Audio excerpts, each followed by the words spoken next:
Harka fuuni akkam jirtu kuni qubee tuutoriyaaliidha. Viidiyoo kana keessatti barnoota keemistirii kutaa 9ffaa yuunit 3 ilaalla. Kuni viidiyoo paartii lammaffaadha. Atomic theory. So atomic theory jalatti Dalton's atomic theory fi modern atomic theory ilaalla.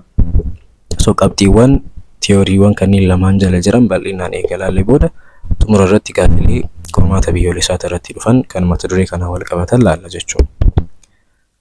So yaadni waa'ee atomii aayidiyaan isaa bara Giriik duriitirraayyuu kaasee ni jira jechuudha. Filosooforoonni Giriik Dimokiraatesii fi Aristootel waa'ee atomii irratti yaada walii faallaadha jechuudha kan isaan qaban. Yaada faallaa ta'e qabu. Dimokiraatis akka jedhutti maatarii tokko, maatar jechuun waan maasii fi vooliyuumii qabu jechuudha. Dhagaa ta'uu danda'a, muka ta'uu danda'a, whatever. Maatarii tokko addaan qoodaa yoo deemne, divide godhaa yoo deemne, xumura irratti qaama xiqqaa inni irraa ijaarame ni arganna. Atomii ni arganna jedhee amana jechuudha Dimokiraatis.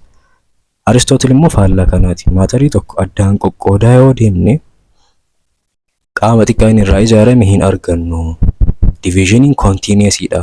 Haga fedhe yoo addaan qoodaa oolle qaama xiqqaa maatariin irraa ijaarame bira gahuu hin dandeenyu jedhee amana ture jechuudha. Alright. So atoms are the fundamental building blocks of matter. Maateriin tokko kan inni irraa ijaaramu, qaamni xiqqaan inni irraa ijaaramu atomiidha. Earlier ideas about atoms existed but were not supported by experiment. Yaadonni waa'ee atomii irratti turan akka filosooforoota Giriikii kun jechuudha turee jira. Garuu immoo were not supported by experiments. Qorannoodhaan kan deeggarame hin turre jechuudha, yaada qofa ture. From careful observations and experiments, a scientific atomic theory was proposed to explain the behavior of matter and chemical reactions. So gara jaarraa 19ffaatti irratti jechuudha. Qorannoowwan taasifaman atomic theory uumuu irratti gahee taphatan jechuudha. Kana keessaa tokko kaminni Dalton's atomic theory. Dalton's atomic theory. So itti aansanii Dalton's atomic theory qabxiiwwan akkamii akka of jalatti qabu laalla. Main postulates of Dalton's atomic theory. Akka Daltonitti all matter is made up of teeny indivisible particles called atom. Maateriin atomirraa ijaarama. Qaamni xiqqaan maateriin irraa ijaaramu a teeny indivisible particle called atom. Atomirraa ijaarama jedhe jechuudha. As biratti wanti beekuu qabdan indivisible jedha. Indivisible jechuun ka addaan bahuu hin dandeenye jechuudha. Ka addaan bahuu hin dandeenye yookaan immoo paartiitti adda qoodamuu kan hin dandeenye jechuudha. So qabxiin jalqabaa kun maateriin atomirraa uumama jechuun isaa sirriidha. Garuu immoo atomiin indivisibiliidha jechuun isaa sirrii hin turre jechuudha. Atomiin waa sadii irraa miti kan ijaaramu. Pirootoonii, niwutiroonii fi elektiroonii qaba atomiin tokko jechuudha. Sa'aatii sanitti Dalton waa'ee kanaa hin beeku ture jechuudha. Pirootoonii, niwutiroonii fi elektirooniin jiraachuu isaanii waan hin beekneef atomiin adda bahuu hin danda'u, indivisibiliidha jedhee kaa'e. Kuni qabxii isaa ka jalqabaati. Maateriin atomirraa uumama, atomiin immoo maalidha jedhe? Indivisibiliidha jedhe. Ka lammaffaa atoms cannot be created or destroyed during chemical reaction. Gaafa chemical reaction hin gaggeeffamu atomiin haaroftii uumamu hin jiru, ka dura jirullee destroy hin ta'u, hin barbadaa'u, hin badu jechuudha. Kuni qabxii isaa lammaffaadha. Kuni sirriidha. Law of conservation of massiin kana jechuu kan inni nu ibsu. Qabxiin sadaffaan all atoms of the same element are identical and have the same mass and size. Atomoonni elementii tokko hundi isaaniitu wal fakkaatoodha jedha. Identicalidha. Sababa saniif ulfaatinni isaaniillee saayiziin isaaniillee wal fakkaataadha jedha. Qabxiin kun qabxii inni kaase keessaa qabxii sirrii miti jechuudha kunis. Sababni isaas fakkeenyaaf yoo fudhanne kaarban yoo fudhanne kaarban 12 fi kaarban 30 ka jedhamutu jira. Kullachuu atomii kaarbaniiti. Garuu immoo waa hundaan waliin fakkaatan jechuudha. Fakkeenyaaf amma kaarban 12 lakkoofsi pirootoonii inni qabu 6, lakkoofsi elektiroonii isaallee 6, kan niwutiroonii illee 6 qaba jechuudha. Kaarban 30 yoo fudhanne immoo pirootooniin isaa 6, elektiroonii illee 6 qaba, Niwutiroonii immoo meeqa qaba? Niwutiroonii 7 qaba. So as biratti kun lachuu atamii kaarbanii haa ta'an malee maaltu gargar isaan taasisee jira? Lakkoofsi niwutiroonii dhiifama. Lakkoofsi niwutiroonii isaan qaban gargar isaan taasisee jira jechuudha. Ulfaatiin atamii tokkoo kan murteessu pirootoonii fi niwutirooniidha. So ulfaatina garagaraa qabaatu jechuudha. Elementoonni atamoonni kunniin lamaan.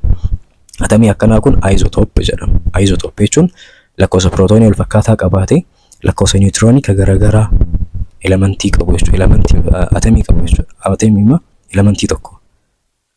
So sababa saniif jecha qabxiin sadaffaan Daltanii kun all atoms of the same element are identical ka jedhu kun sirrii miti jechuudha. Kawaa hundaan waliin fakkaannis ni jiru isotooponni. Atoms of different elements are different and have different masses and sizes. Atamiin elementii garagara jedha jechuudha. Differentidha. Kan jechuun ulfaatiin isaaniitii fi saayiziin isaanii garagara. Qabxiin kun dhugaadha. Fakkeenyaaf atamii naayitiroojiinii fi atamii kaarbanii fudhannee ilaalle waa hundaanuu garagara jechuudha. Qabxiin afuraffaan isa kana. Qabxiin shanaffaan, qabxiin xumuraa. Atoms combine in simple whole number ratios to form chemical compounds. Atamoonni chemical compoundii yoo uuman karaan isaan ittiin combine ta'aniin small whole number ratio dhaanii jedha.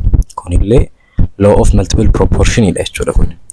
Qabxii law of multiple proportionidhaan ibsamedha. Fakkeenyaaf amma carbon dioxide fi carbon monoxide yoo fudhanne carbonii fi oxygenii walitti dhufee compoundota kana uuma. So compoundii kanneen yoo uuman small whole number ratio dhaanii jechuudha. Fakkeenyaaf carbonii tokkoo fi oxygenii lama, carbonii tokko, oxygenii tokko haala kanaan jechuudha. Fakkeenyaaf carbonii tokko tuqaa 5, oxygenii 2 tuqaa 3 akkas hin jedhamu jechuudha. Whole numberii ta'uu qaba. Akka isaan ittiin combine ta'anii. So qabxiin atomic theory kan Daltanii jala jiru shanan kana jechuudha. Kanneen keessaa akka sirrii hin ta'in tokkoffaan isa kana akka sadaffarra jiru. All atoms of the same element are identical kan jedhu kun. Atamoonni elementii tokko hundi isaaniitu wal fakkaatu kan jedhu kun sirrii miti. Lammaffaa irratti immoo atamiin indivisibiliidha yaadni jedhu kunillee sirrii miti jechuudha. Warri hafe sadiin qabxii sirriidha. Okay.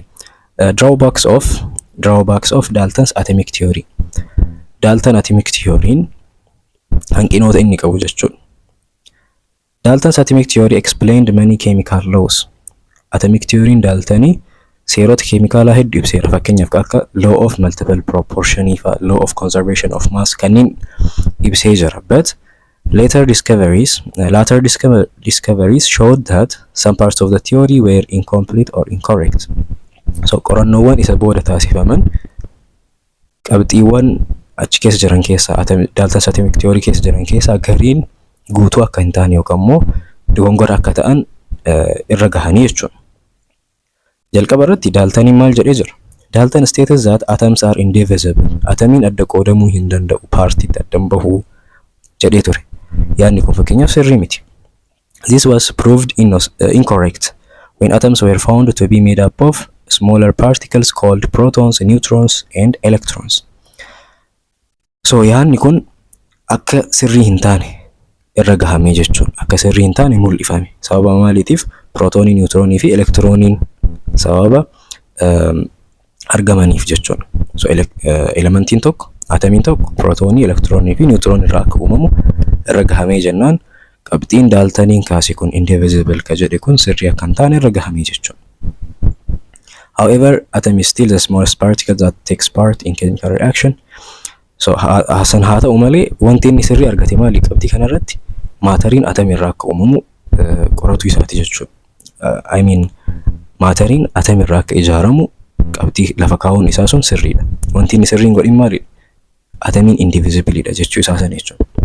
Qabxiin lammaffaa inni dogongorri maalidha? Dogongorri isaa Dalton stated that all atoms of the same element are identical in mass and size. Atamoonni elementii tokko hundi isaanii waa hundaa wal fakkaatu. Ulfaatinaanis saayiziinis waa hundaa wal fakkaatu ka jedhe kunillee qabxiin kunis sirrii miti jechuudha. Sababni isaas isotooponni waan jiraniif. This is not always true. Qabxiin kun yeroo hunda dhugaa ta'uu hin danda'u jechuudha. Sababni isaas because some elements have atoms with different masses called isotope.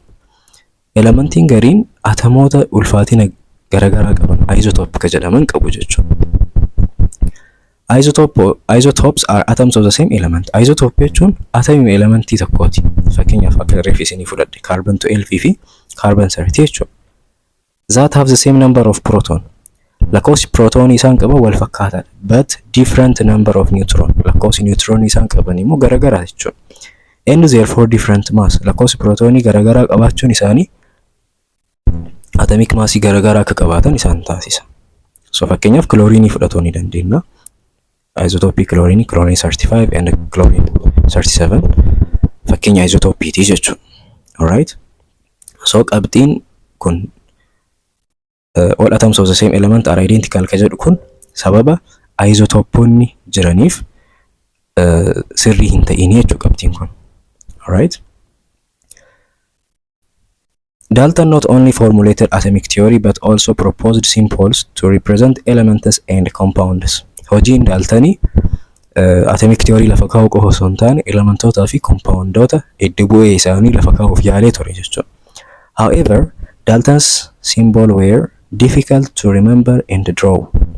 Mallattoowwan inni lafa kaa'e, mallattoowwan inni uume yaadachuudhaafis akkaan ulfaataadha, kaasuufis akkaan ulfaataadha jechuudha. Fakkeenyaaf amma hydrogenii kaasuuf namni tokko geengoo godhee jidduu irratti tuqaa kaaya. Nitrogenii kaasuu barbaadde geengoo godhanii sarara qajeelaa. Kaarbanii yoo kaasuu barbaadan immoo geengoo godhanii geengoo san gurraachessu jechuudha. Haala kanaan compoundootaa fi elementoota mallattoo isaanii kaa'uuf yaalee ture, garuu immoo mijataa miti jechuudha kuni fayyadamuudhaaf. To overcome this problem, rakkoo kana furuudhaaf Berzelius namni jedhamu introduced a simpler system in which letters of alphabet were used to represent elements. Alfaabeetitti fayyadamne elementii akka buusuu dandeenyu namni jalqaba taasisee inni Berzeliusidha jechuudha. Itti aansee modern atomic theory postulates. Qabxiiwwan modern atomic theory ammayyaa qabxii akkamii akka of jalatti qabu ilaalla.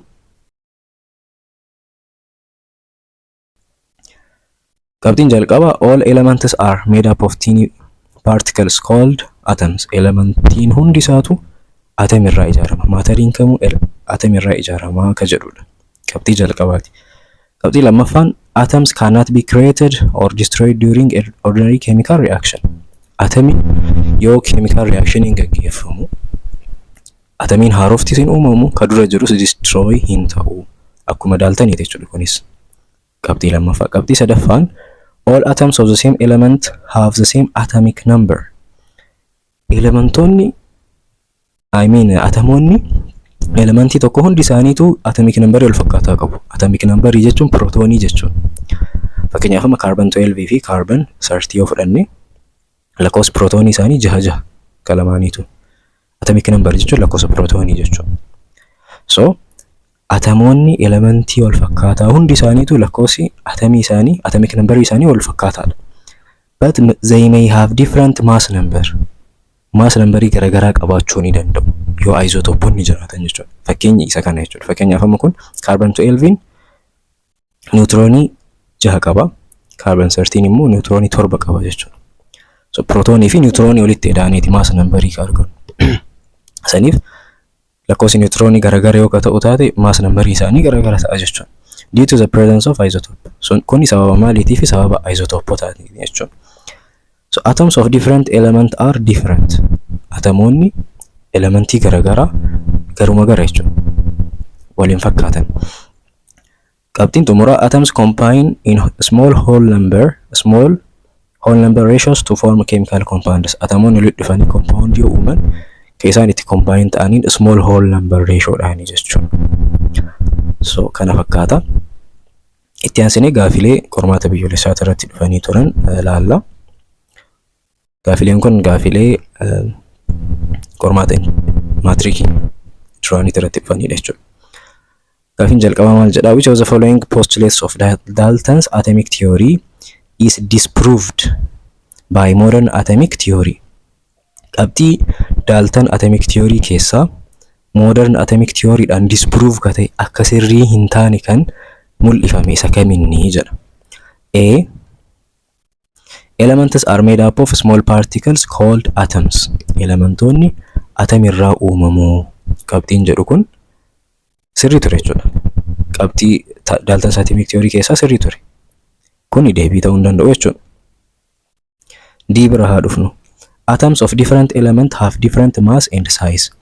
Atomoonni elementii garaagaraa ulfaatinii fi saayiziin isaanii garaagaraa. Kunillee sirriidha. Dalton atomic theory keessaa qabxii sirrii ture jechuudha. Qabxii disprove ta'e miti jechuudha. C bira haa dhufnu. All atoms of the same element are identical and have the same mass. Okay. Jalqaba B haa laallu. Atoms combine in whole numbers to form compound. Atomoonni walitti dhufanii compound yoo uuman ratioon isaanii whole number ratio dha jedha. Kunillee sirriidha. Atomic theory, Dalton's atomic theory fi modern atomic theory illeen yaaduma wal fakkaataa qabu jechuudha qabxii kanarratti. Wanti adda isaan taasisu isotopy irratti. Alright. C maal jedha? Atoms of the same element are identical and have the same mass. Atomoonni elementii tokko hundi isaaniitu ulfaatina wal fakkaataa qabu akkasuma waa hundaan wal fakkaatu jedha. Qabxii kana jechuudha. Qabxii Dalton's atomic theory keessaa ka modern atomic theory dhaan disprove ta'e kasii irra jiru kana. C is the correct answer. Okay, gaafii itti aanu. Which of the following is not a postulate of modern atomic theory? Qabxii modern atomic theory ka hin ta'in isa kaminni jedha. A. Atoms are indivisible and indestructible. Atomiin indivisible dha ka jedhu qabxii modern atomic theory ti miti jechuudha kun. So kuni deebii sirrii ni ta'a. Kaawwan yoo ilaalle hunda isaaniitu atoms are the smallest particle of the element. Kuni deebii sirrii modern atomic theory qabxii modern atomic theory ti jechuudha. C. Atoms of different element have different chemical properties. Kunillee sirriidha. Modern atomic theory keessa ni jira jechuudha. Atoms of the same element have identical chemical properties. Atomoonni elementii tokko chemical property wal fakkaataa qabu jedha. Kuni sirriidha. Ni ilaalla isotopii bira yookiin isotopoonni mass number isaaniitu garaagara malee chemical property wal fakkaataa maka isaan qaban. So kanaaf deebiin sirriin kam ta'a jechuudha. Deebiin sirriin Eedha. Atoms are indivisible ka jedhu kun qabxii modern atomic theory keessa jiru miti jechuudha. Kan Daltoniiti. Gaafii itti aanu. One of the following statements is accepted by both Dalton's and the modern atomic theories. Which one is it? Qabxii asii gaditti jiran keessaa inni tokko Dalton atomic theory fi modern atomic theory dhaan accepted kan ta'edha jechuun atomic theory lamaanuu qabxii kana ni qabu. Qabxiin kun isa kaminni jedha. Qabxii wal fakkaataa kan modern atomic theory fi kan Dalton atomic theory. A maal jedha? An atom can be further subdivided into electrons, protons and neutrons. Atomiin gara neutroni, protonii fi elektroniitti adda bahuu ni danda'a. Qabxiin kun qabxii modern atomic theory ti malee kan Daltoniiti miti jechuudha. Lamaan keessa hin jiru jechuudha. Tokko qofa keessa jira. Itti aanu. Atoms of the same element may not be exactly alike. Atomoonni elementii wal fakkaataa guutuutti wal fakkaatuu dhabuu danda'a. Garaagarummaa bakki isaan itti qabaatan jiraachuu danda'a jedha. Qabxiin kun qabxii maaliiti? Qabxii modern atomic theory ti. Dalton atomic theory keessa hin jiru jechuudha. Kanaaf kunillee hin ta'u. C. Atoms of a given element are identical in mass. Atomoonni elementii tokko hundi isaaniitu ulfaatina wal fakkaataa qabu jedha. Kuni qabxii Dalton atomic theory ti jechuudha. Dalton atomic theory keessatti qofa ka argamu. Modern keessatti hin jiru jechuudha qabxiin kun. So deebiin sirriin D ta'a jechuudha. All elements are made up of very small particle called atom. Elementiin kamuu atom irraa ijaarama yookaan maateriin kamuu atom irraa ijaarama ka jedhu kun qabxii modern atomic theory fi Dalton's atomic theory keessattis fudhatama qabudha jechuudha. So kanaaf deebiin sirriin D ta'a. D is the correct answer. Okay, gaafii itti aanu. Gaafiin kun kitaabuma keessan irraa kan fudhatamedha. The statement like atoms are identical in all aspects in Dalton's atomic theory was contradicted by the discovery of yaanni Dalton's atomic theory like atoms are identical in all respect ka jedhu atomoonni elementii tokko hundi isaaniitu wal fakkaatoodha ka jedhu discovery kamtu akka sirrii hin taane mul'iseedha. Electrons, isotopes, ions, molecules deebiin sirrii biita jechuudha. Isotooponni argamanii jennaan qabxiin kun sirrii akka hin taane disprove ta'e jechuudha. So deebiin sirriin biidha. Viidiyoon paartiin lammaffaan kanuma fakkaata. Paartii sadaffaa keessatti discovery of proton. Protoniin akkamitti akka argame bal'inaan ilaalla waa'ee anode ray experiment jechuudha. Tole viidiyoo guutuu boqonnaa kanaa karaa telegiraamaatiin argatuun ni danda'ama. Akkasumas gosa barnoota akka fiiziksii, baayoloojii, maatisii fi keemistirii nu biraan argattu. Odeeffannoo dabalataatiif lakkoofsa bilbilaa iskiriinii irra jiru kanaan nu qunnamuun ni danda'ama. Linkiin chaanaala telegiraama keenyaa komentii viidiyoo kanaa jalarraa ni argattu.